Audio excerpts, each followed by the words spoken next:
Hi everybody. Today we're going to be talking about biblical exegesis. I want to introduce what it is to you, the types of it, and show you how we're going to be using it as a tool to analyze the biblical text. So let's just go ahead and jump right into it. Let's talk about the basics, what exegesis is. Exegesis is defined as the critical explanation or interpretation of a text, especially of Scripture. So let's break that down. Critical. Now don't think criticizing or negative thoughts or anything like that. In this sense, critical means exercising or involving careful judgment or judicious evaluation. So it just means we're going to be analyzing, looking carefully at the text. Okay? And it's an explanation or interpretation. Right? Now this just means we're going to be making the meaning of the text plain. Okay, and that part is very important. It's of a text. We're not explaining our beliefs or our opinions. We're explaining the text.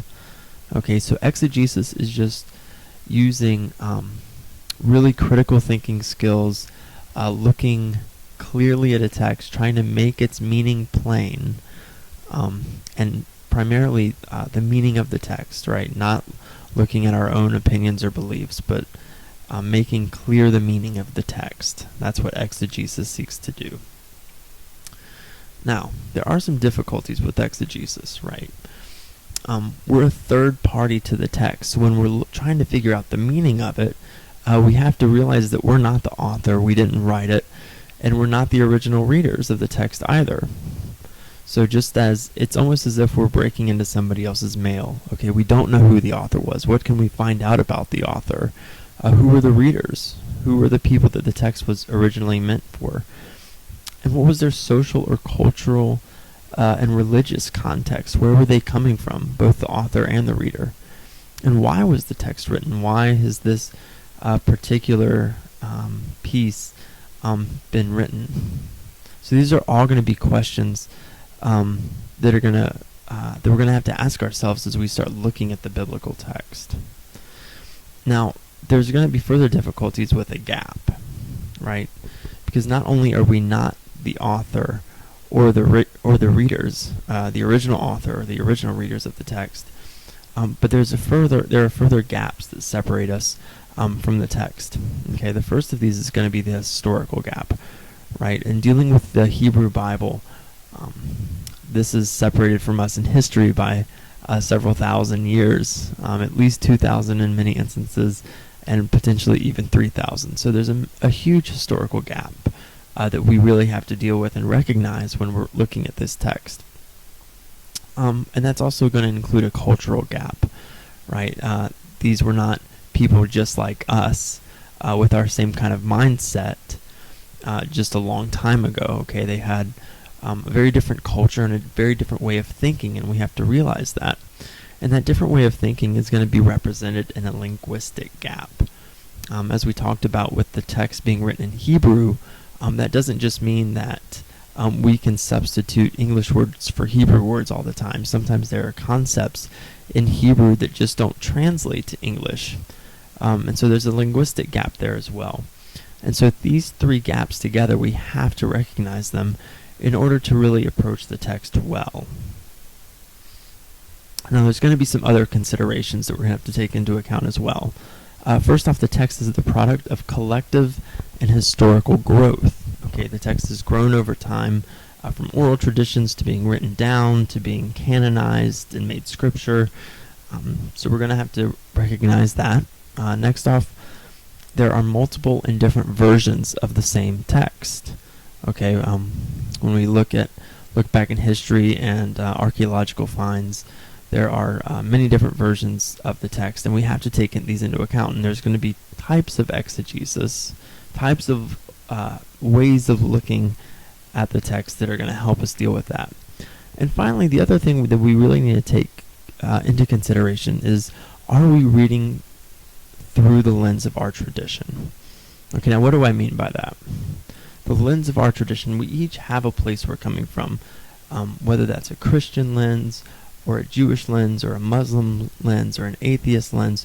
We all have a tradition of our own, and oftentimes we easily read a text through the lens of our own tradition. We analyze it and interpret it through that lens. Now, this is called eisegesis, right? This is the opposite of exegesis. Eisegesis means that we're reading our own ideas into the text instead of getting meaning out of it. Now, think of this like coffee, okay? The more sugar and the more cream you put into coffee, the less it tastes like coffee.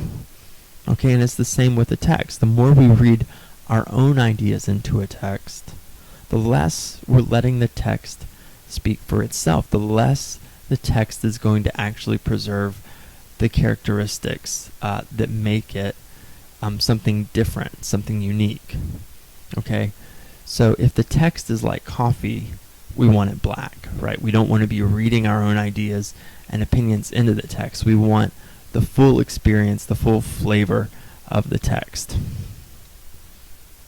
Now, what we also have to realize with exegesis, as we're thinking critically about a text and trying to make the meaning of it clear, we have to realize too that we're not looking for the meaning of the text, right? There are going to be different types of exegesis that are going to uncover different meanings. Okay, so we're not trying to master the text and find the one meaning, what the text means. So instead of thinking of mastering the text, thinking about it as entering into it. Okay, we're going into the text and kind of searching for these meanings. Okay, so we're trying to leave everything about our own tradition and our own lens, leave it behind and just go into the text.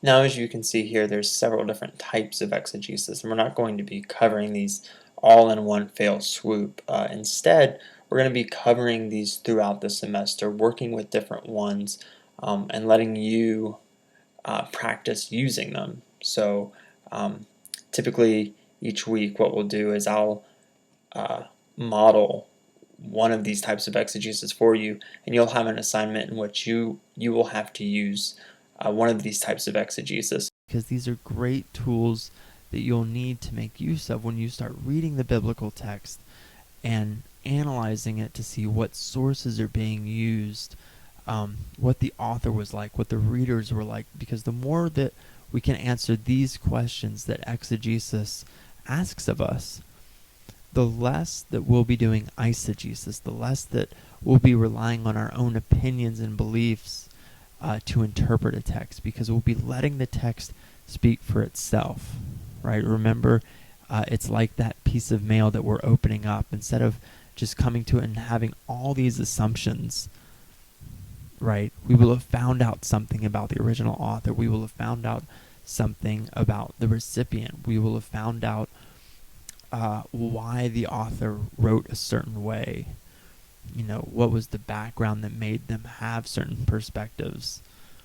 You know, were they quoting any books? Were they quoting songs? Were they making reference to certain movies? Things like that. Now, obviously, just using that as a metaphor for these biblical texts. But it's a good way of thinking about it, in the sense of wondering what these influences were, wondering what the layers of the text are, because they're going to help you read the text in a critical way.